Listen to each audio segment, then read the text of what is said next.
नमामि धम्मं नमामि संघं नमामि।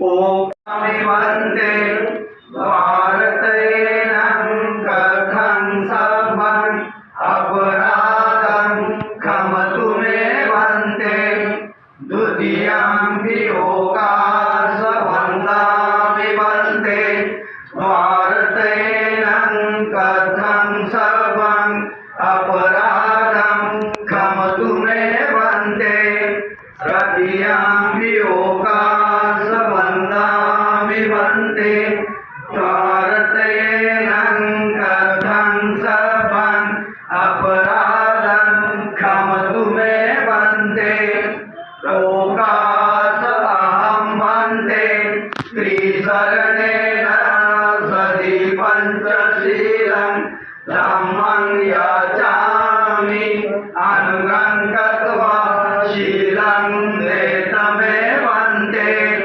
द्वितीयं वियोगास अहं वन्दे त्रिशरणेन सति पञ्चशीलं धम्मं याचामि अनुगं गत्वा शीलं देतमे वन्दे तृतीयं वियोगास अहं वन्दे त्रिशरणेन सति पञ्चशीलं धम्मं याचामि अनुगं गत्वा शीलं देतमे वन्दे।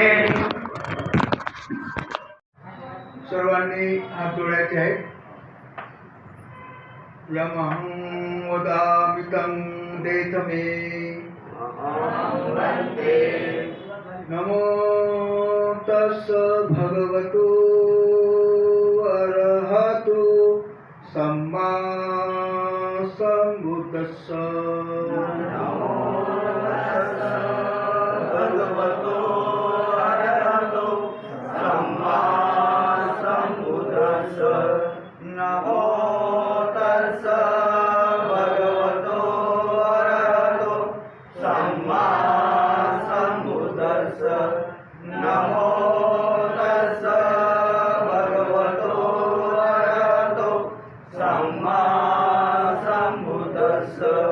बुद्धं शरणं गच्छामि बुद्धं शरणं गच्छामि धम्मं शरणं गच्छामि धम्मं शरणं गच्छामि संघं शरणं गच्छामि संघं शरणं गच्छामि द्वितीयंपि बुद्धं शरणं गच्छामि द्वितीयंपि बुद्धं शरणं गच्छामि द्वितीयंपि धम्मं शरणं गच्छामि द्वितीयंपि धम्मं शरणं गच्छामि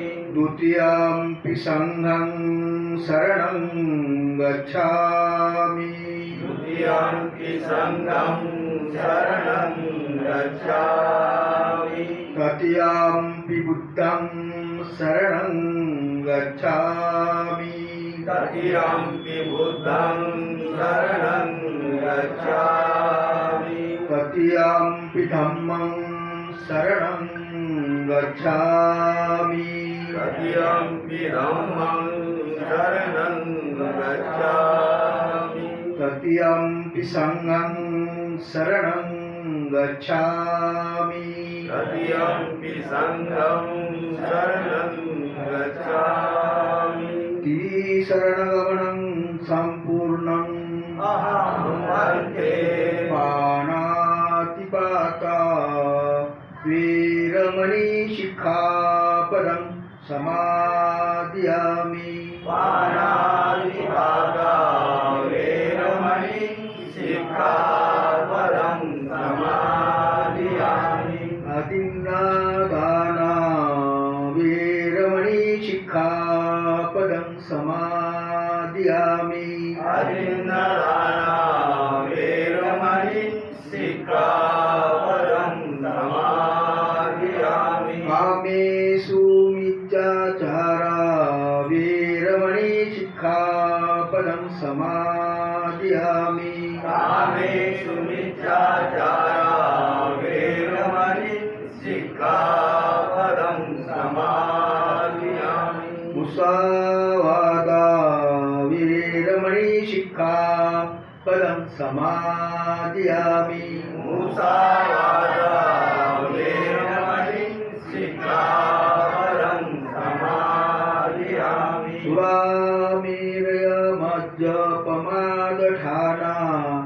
वीरमणि शिक्षापदं समादियामि सुरामेरयमद्यपमादठाना वेरमणि सिक्खापदं समादियामि शरणेन स्वपञ्चशीलं धर्मुकं धम्मसुद्धं सुरक्षितं कत्वापमानेन समादेथ अहं वन्दे साधु साधु साधु साधु साधु बुद्धं नमामि बुद्धं नमामि धम्मं नमामि नमामि संघं नमामि नमामि आज आपल्या श्री शरण बुद्ध विहारामध्ये आनंद झाला, प्रसन्न वातावरण आणि खरोखरच जे बाबासाहेबांनी बुद्ध आणि त्या धम्मामध्ये एक चॅप्टर लिहिलेला आहे की पौर्णिमा आणि उपोषणशील हे सणासारखं पाळा, पण त्या शब्दाची आज आठवण झाली. या श्रीशरण बुद्ध विहारामध्ये उत्तम नगरमध्ये खरोखरच उपासक आणि उपासिका मध्ये हे वातावरण मला आज दिसून आलेलं आहे असं वाटते. कारण तिथल्या उपासिका आणि उपासक खरोखर धम्माप्रमाणे आचरण करणारे आहेत असं या ठिकाणी दिसून आल्यानंतर ते आनंद वाटतो. फाल्गुन पौर्णिमेचा महत्त्व काय आहे आपल्याला माहिती आहे, सर्वाला बहुतेक माहीत आहे आजकाल, पण तरी सांगणं योग्य आहे. कारण या फाल्गुन पौर्णिमेच्या दिवसाला तथागत भगवान गौतम बुद्ध आपल्या कपिलवस्तूला गेले होते. त्या ठिकाणी एक त्यांचाच भाऊ पूर्वी जन्मातला नंद आणि त्यांचाच पूर्वजन्मातला मुलगा राहुल या दोघांना भगवंतांनी याच फाल्गुन पौर्णिमेला प्रयोजित केलं होतं. म्हणजे हे महत्त्व विशेष या फाल्गुन पौर्णिमेचं आहे आणि आपल्याला सर्वाला माहीत असणं ही गरज आहे. चला असो, या ठिकाणी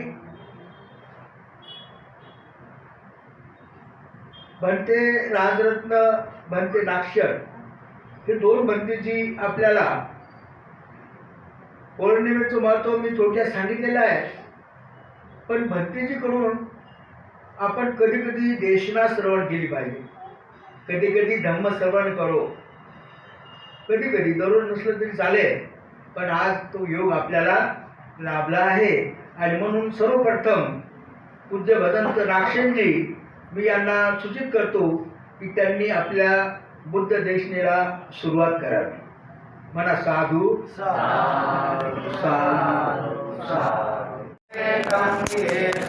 कुसुम संतति पूजयामि मुनीन्द्रस्य श्रीपाद सरोरुहे पूजे विबुद्धं कुसुमेन गुह्येन भेदेन लवामि मोक्षं कोपमिलायति यथाइदं मे कायो तथा याति विलासभाव घनसारत्वदीपेन दीपेन तमदंशिना तिलोकदीपं तं बुद्धं पूजयामि तमोदुदं सुगन्धिकाय वदनं अनन्तगुणगन्धिना सुगन्धिना गन्धेन पूजयामि तथागतं बुद्धधम्मात् संगं सुगत तनुभवा धातु धातु गर्भे लंकाय जम्बुदीपे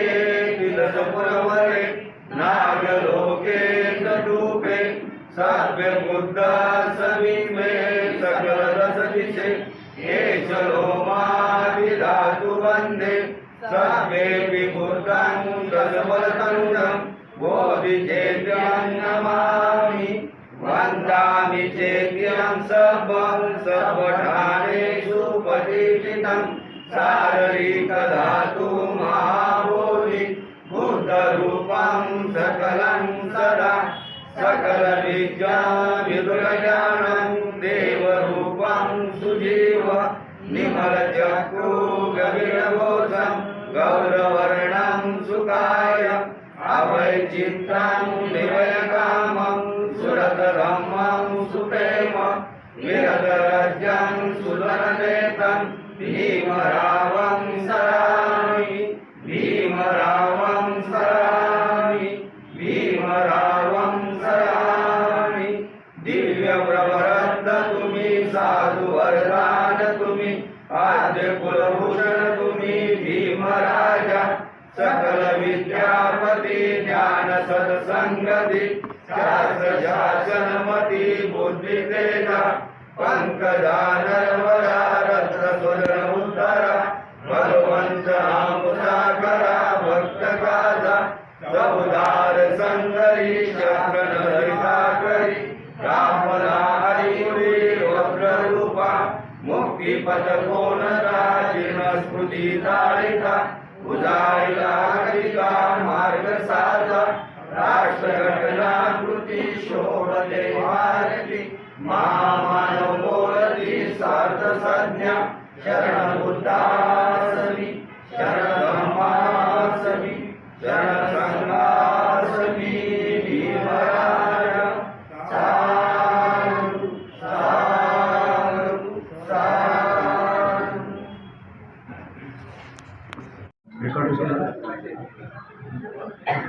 सुपर साइंटिस्ट तथागत भगवान बुद्धाने संशोधित केलेला पवित्र पावन असा मानव कल्याणकारी सद्धम्म, त्या सद्धम्मानुरूप आचरण करणारा बुद्धाचा तिन्ही काळातील श्रावक संघ, या तीन रत्नांना वंदन.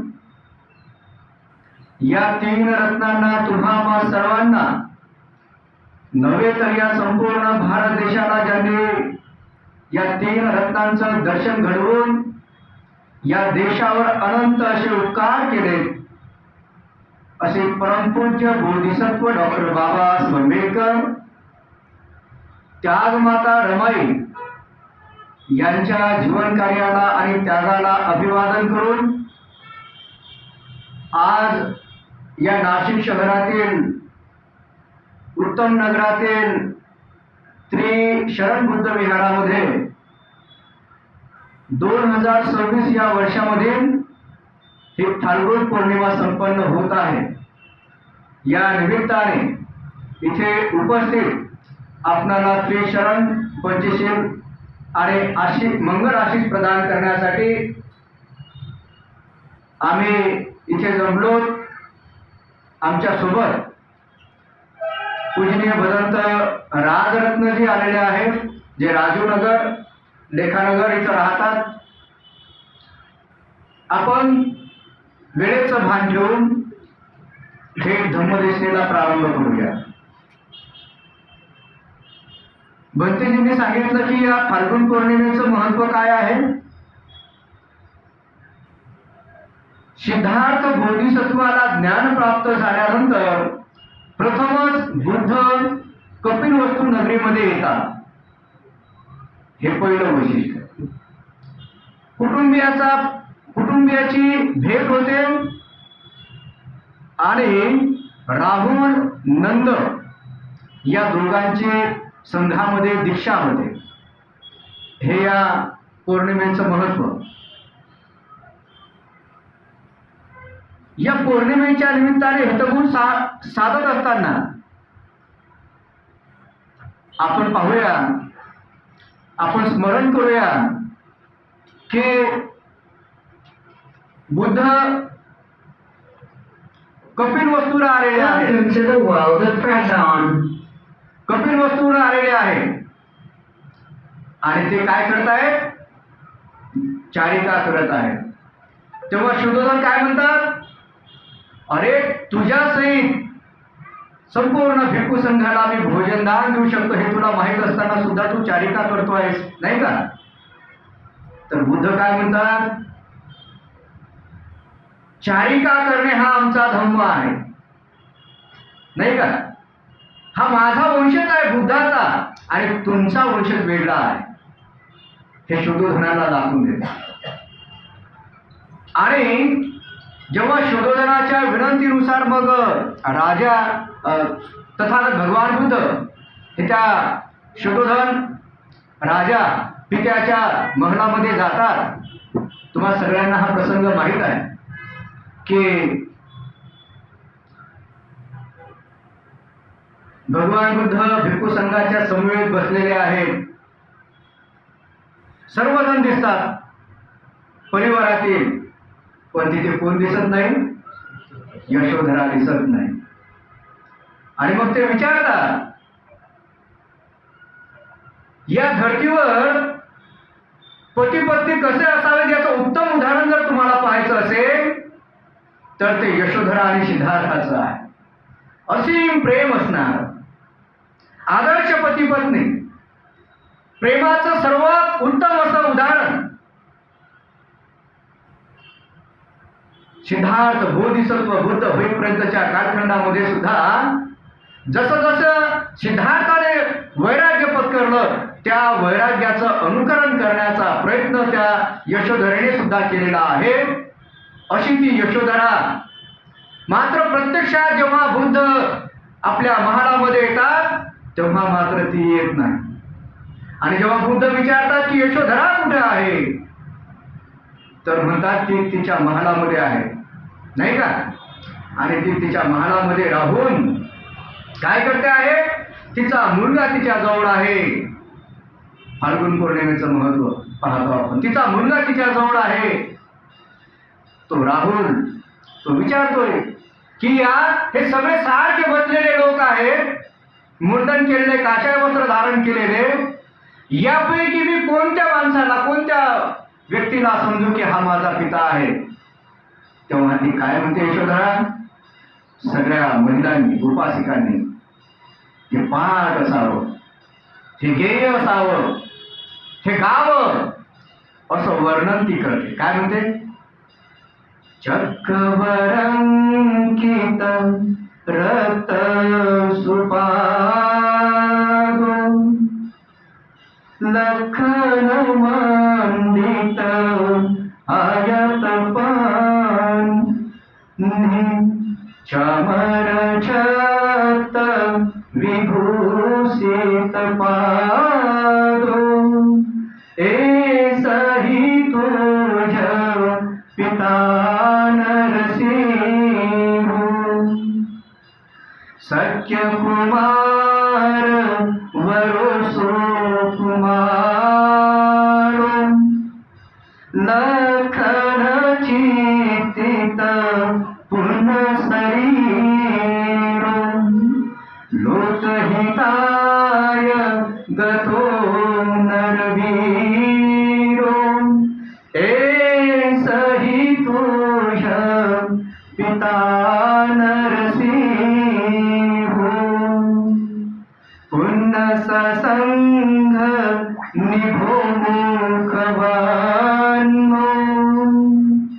देव नरानो देव नरोना पियो नरनागो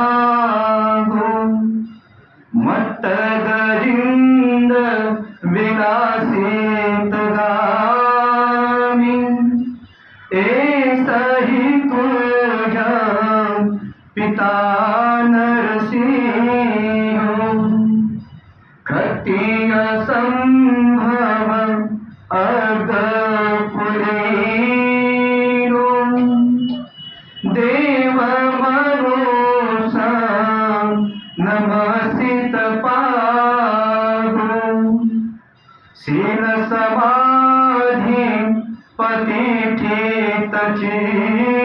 तो ऐसही तुझ्या पिता नरसिंह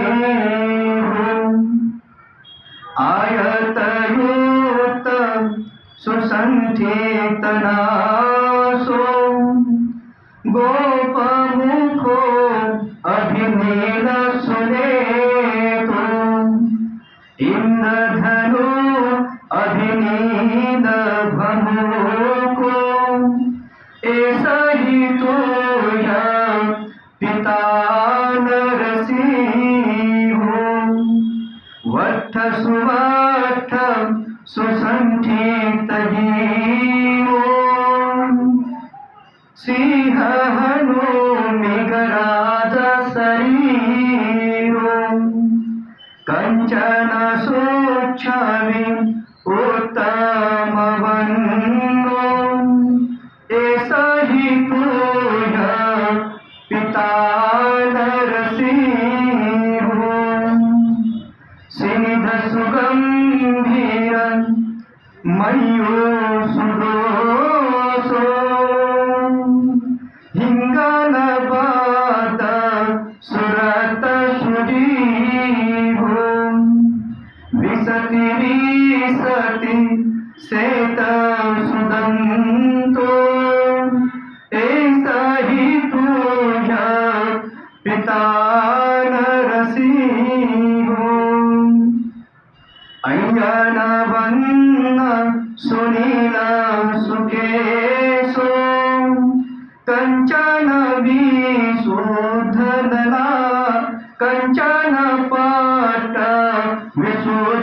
विशुद्धदलाटो औषधि पंढर शुद्ध सुवन्नो ऐसही तुझ्या पिता नरसिंह गच्छति गच्छति नील पथे वियचन्दो तारंगन परिवेष्टित रूपो सावक माझ गतो समनिन्दो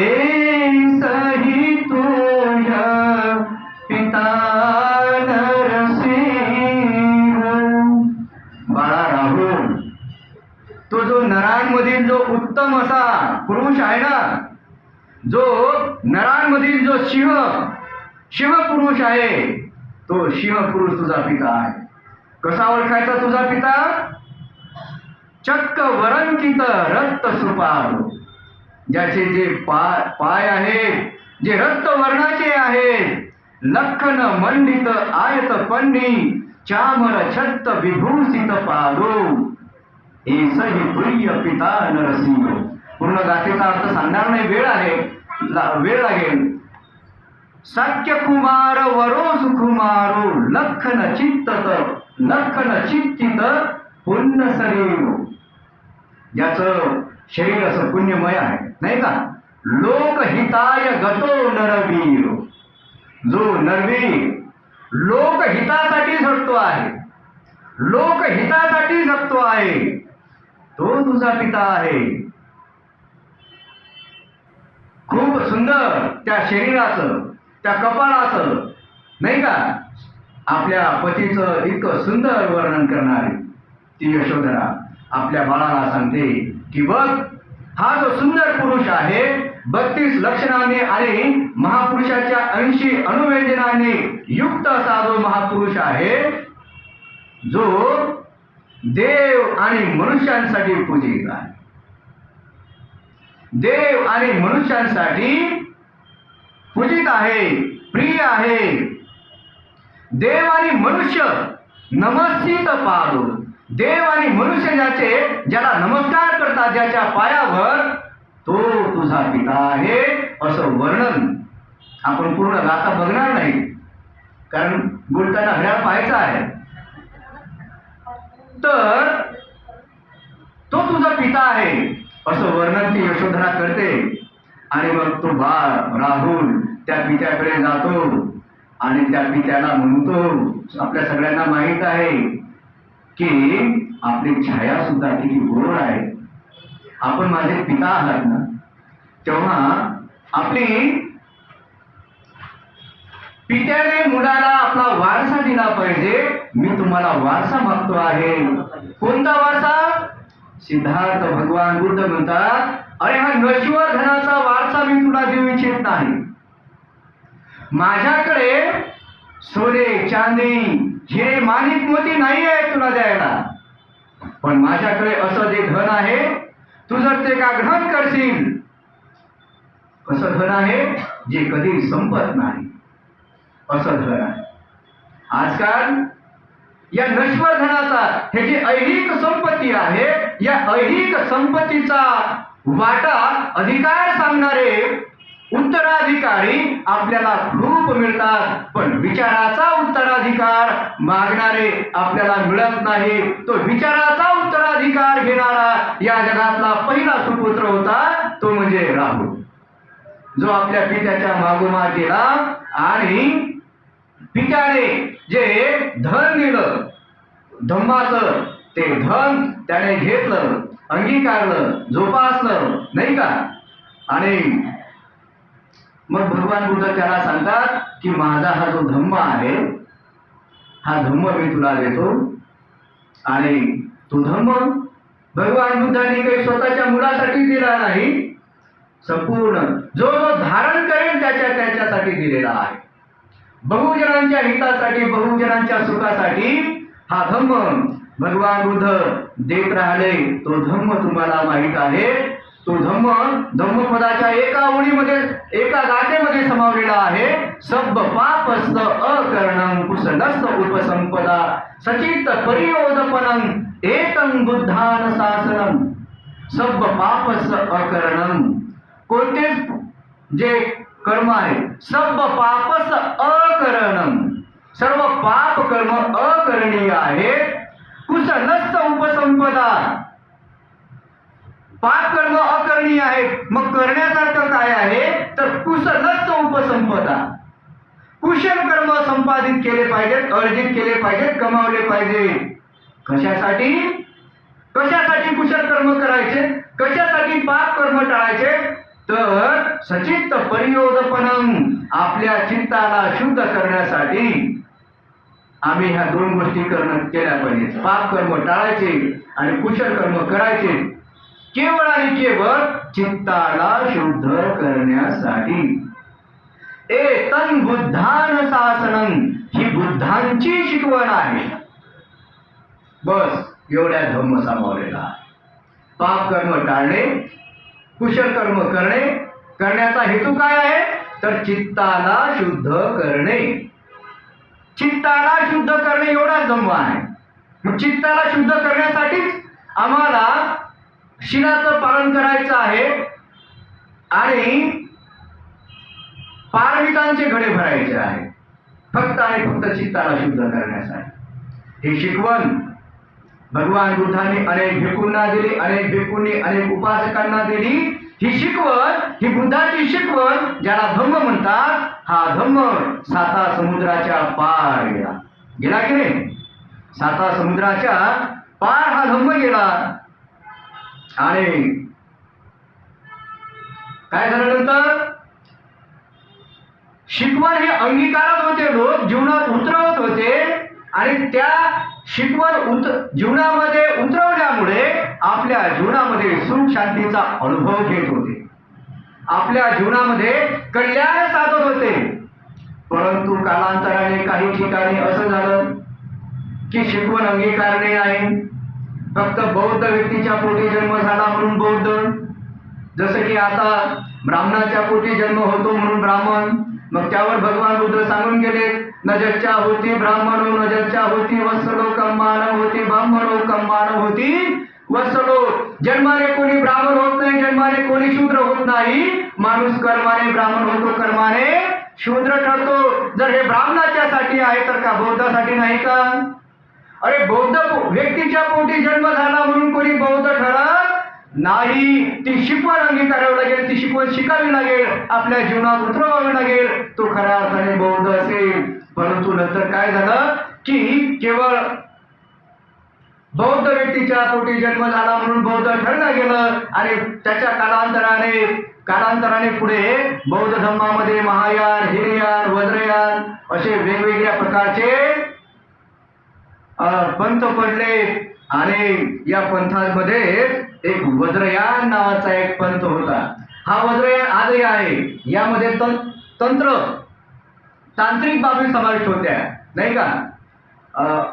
अनेक साऱ्या तांत्रिक बाबी, मग ते माळ असेल, नाही का? तर या वज्रयानाने मात्र एक काम झालेलं आहे की या वज्रयानामधूनच या भारतामध्ये जो नाथ संप्रदाय आहे, या नाथ संप्रदायाचा जन्म या वज्रयानामधून झालेला आहे. आणि या नाथ संप्रदायाने संत काव्याची निर्मिती केलेली आहे. म्हणजे भगवान बुद्धाच्या धम्मामधूनच प्रथमतः संत काव्य सुद्धा निर्माण झालेला आहे. या संत काव्याचा जड सुद्धा बुद्धाचा धम्म आहे. या महाराष्ट्रामध्ये जे संत काव्य आहे, या धर्तीवर, या भारतामध्ये या संत काव्याचा उगम हा आपल्याला नाथ संप्रदायामध्ये मिळतो. आणि हा जो नाथ संप्रदाय आहे हा आमच्या वज्रयानामधून त्या नाथ संप्रदायाचा जन्म झालेला आहे. आणि या नाथ संप्रदायातून पुढे भक्ती संप्रदाय, आणि या भक्ती संप्रदायामध्ये पुढे कबीरांचा जन्म झालेला आहे. आणि या कबीरांनी सुद्धा भगवान बुद्धांचा सत्याचा विचार पुढे पेरलेला आहे. मग त्या कबीरांनी सर्वच ठिकाणी शुद्ध करण्याचं काम केलेलं आहे.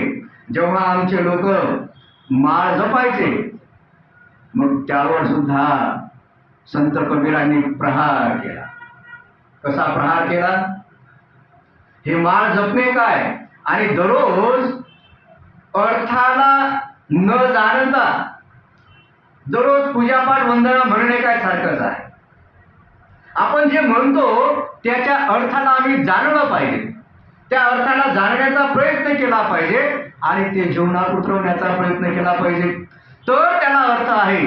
अन्यथा हे तर यांत्रिक स्वरूपाचं आहे. घड्याळाचा काटा जसा फिरत राहतो तसं बस टाईम झाला की वंदना म्हणायची, पण त्याचा अर्थ जाणला पाहिजे की नाही, नाही का?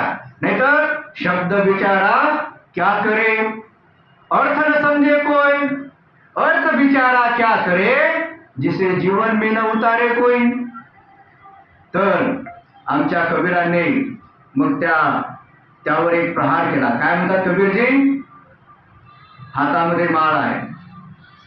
त्यावर आमचे संत कबीर म्हणतात, ज्या संत कबीरांना आमच्या परमपूजनीय बोधिसत्व डॉक्टर बाबासाहेब आंबेडकरांनी गुरु मानलं, ते कबीरजी म्हणतात, माला फेरत जूर भया,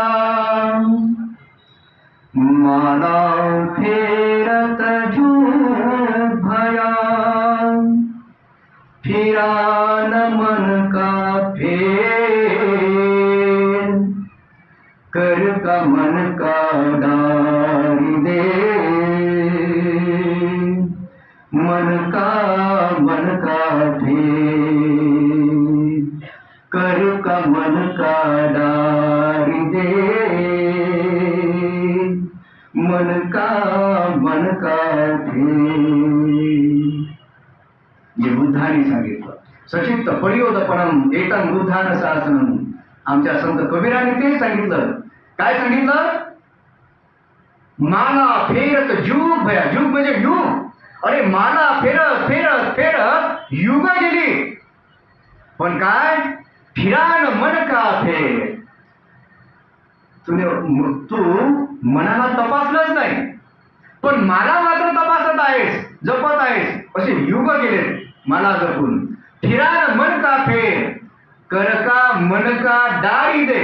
डारी दे म्हणजे डाल दे, डाल दे म्हणजे टाकून दे. कर म्हणजे हात, कर का मन का, हातातला मणी टाकून दे. कर का मन का डारी दे, मन का फेर.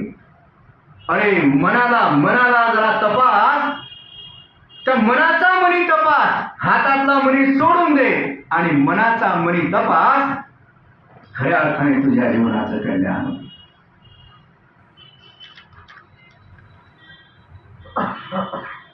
माणसाच्या मनामध्ये जो मळ आहे तो मळ माणसाने काढून टाकण्याचा प्रयत्न करणे हा खऱ्या अर्थाने बुद्धाचा धम्म आहे. माणसाच्या चित्तातला मळ. आणि म्हणून मनोवग्गोमध्ये धम्मपदाच्या मनोवग्गोमध्ये एक धम्मपदाची गाथा आहे. त्याचा सार हाच आहे की मनाचा मळ काढून टाकला पाहिजे. मग मनाच्या त्या मळाचा परिचय धम्मपदाची ती गाथा देते. नथी राग समो अग्नी, नथी दोष समो गहो, नथी मोह समंजालम, नथी तन्हा समानधी. कोणत्या मनाचे मळ?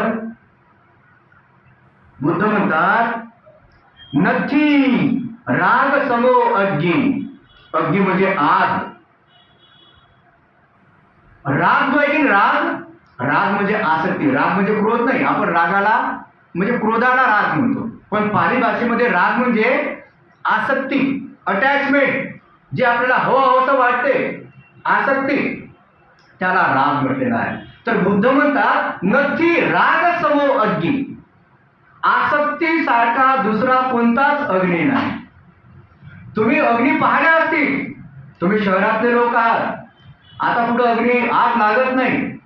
पूर्वी खेड्यांमध्ये आग लागायची, आता मंत्रालयाला आग लागते ती गोष्ट वेगळी. पण तुम्ही अनेक प्रकारच्या आग पाहिल्या असतील. त्या आगीमध्ये एखादा माणूस मरतो, एखादा जीव मरतो, काही माणसं मरतात, काही जीव. पण ही आसक्ती नावाची अशी एक राग आहे की ज्यामध्ये पिढ्यानपिढ्यांपासून लोक, युगापासून लोक जळत आहे.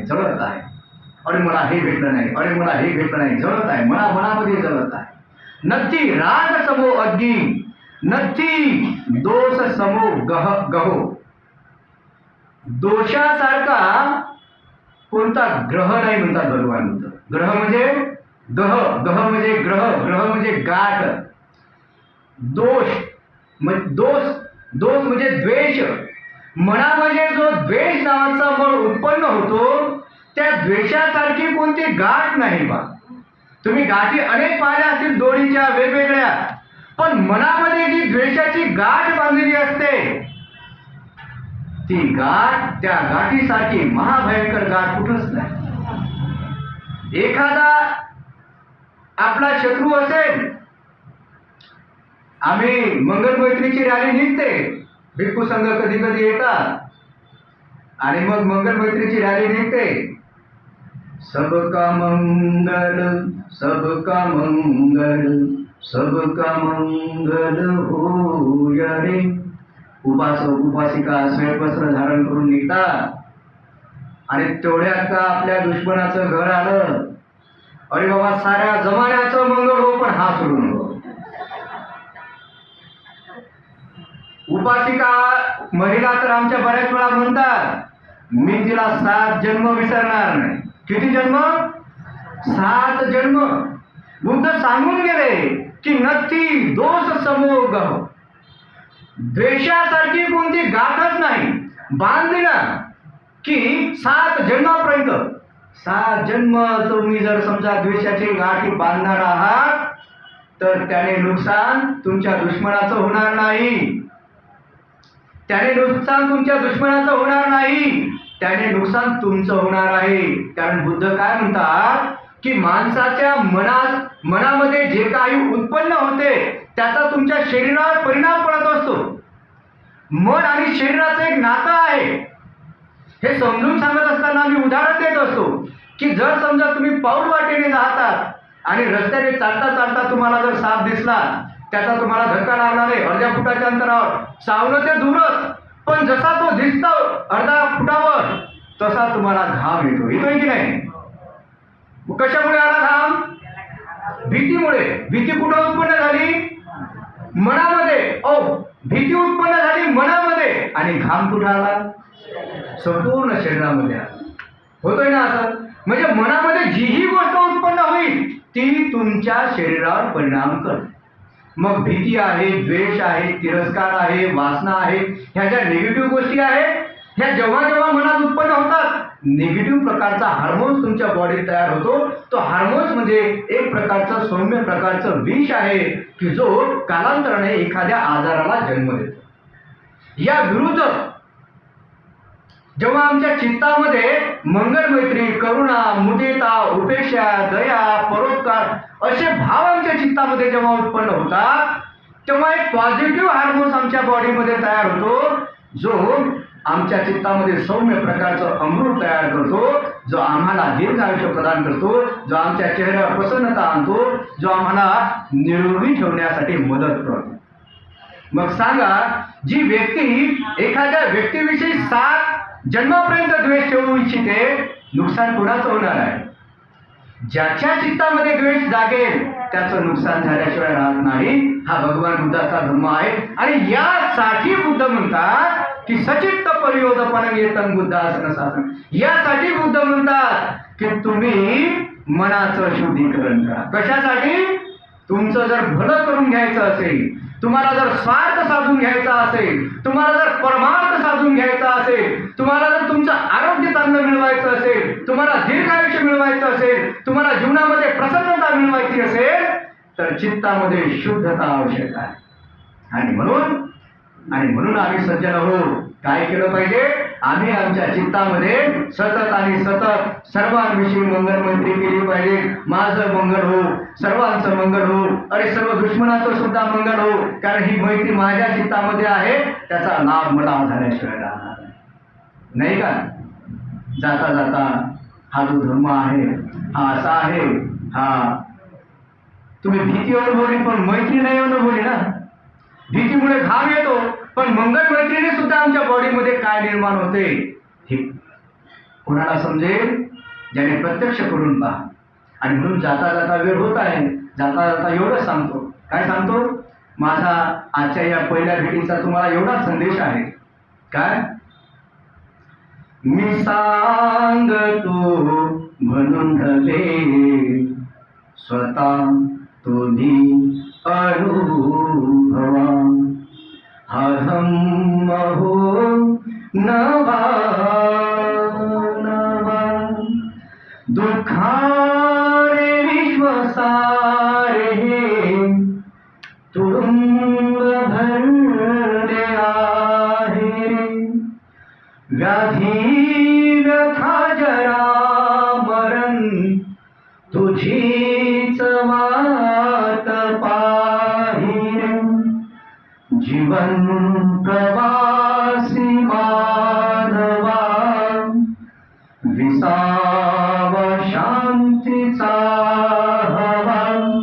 मी सांगतो म्हणून नव्हे, स्वतः तुम्ही अनुभवा.